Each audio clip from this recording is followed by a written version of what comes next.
Bonjour à tous, bonjour tout le monde. Donc c'est Charline des Opportunistes et nous sommes avec les ravissantes Emma et Mejda du fonds de dotation LJA Sport. C'est bien ça?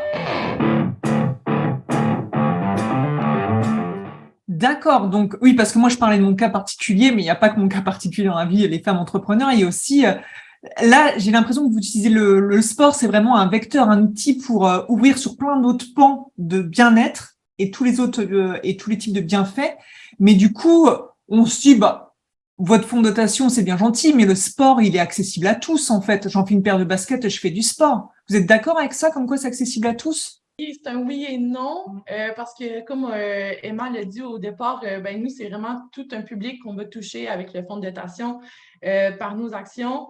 Et de là, des publics un peu plus sensibles ou défavorisés ou qui sont dans des situations d'isolement.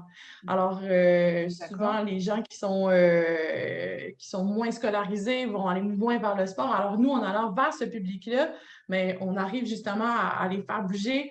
Mais justement, parce que ça démontre que le sport, c'est pas juste d'enfiler une paire de baskets, d'aller courir, et ça prend la motivation, ça prend une structure autour pour les lancer, D'accord. pour les motiver. Alors, en fait, c'est la partie où moi, je dirais non, c'est pas accessible à tout le monde. Il y a aussi le genre.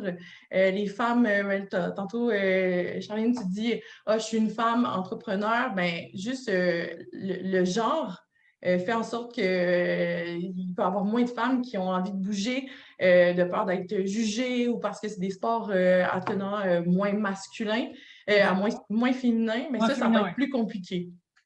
Donc, Ouais. c'est la partie non, c'est pas tout à fait toujours accessible. Ah oui, en fait, mon préjugé, c'est que le sport est accessible à tous, mais j'oublie que je suis femme entrepreneur, donc je suis quand même privilégiée dans le sens où c'est vrai qu'en vrai, j'ai commencé le sport depuis que je suis entrepreneur. Donc déjà, depuis que j'avais besoin au niveau mental. Donc c'est vrai que je pense que si tu Oui, es un peu plus privilégié, tu vas plus facilement vers le sport et tu t'ouvres des créneaux parce que tu sais à quel point c'est important. Et peut-être que tu passes un peu à côté quand tu n'as pas la chance d'être privilégié, on va dire. Ok, exactement. bon, bah ça c'est Et nous, on va le rendre on peut dire qu'on essaye de le rendre accessible, en fait, si ça peut répondre à la question, dans le Ouais, sens où on va désacraliser le mot sport. Parce que d'accord. sport aujourd'hui, ça peut faire peur. On entend beaucoup de gens qui disent, mais moi, je suis pas du tout sportif.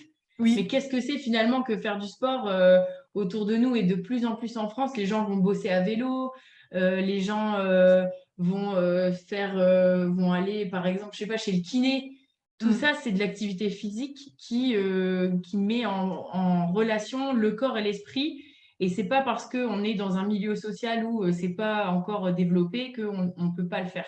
D'accord. Et puis le sport, c'est pas seulement aller courir, hein. Pour moi, la méditation, c'est un sport qui est hyper dur Je suis à d'accord. faire.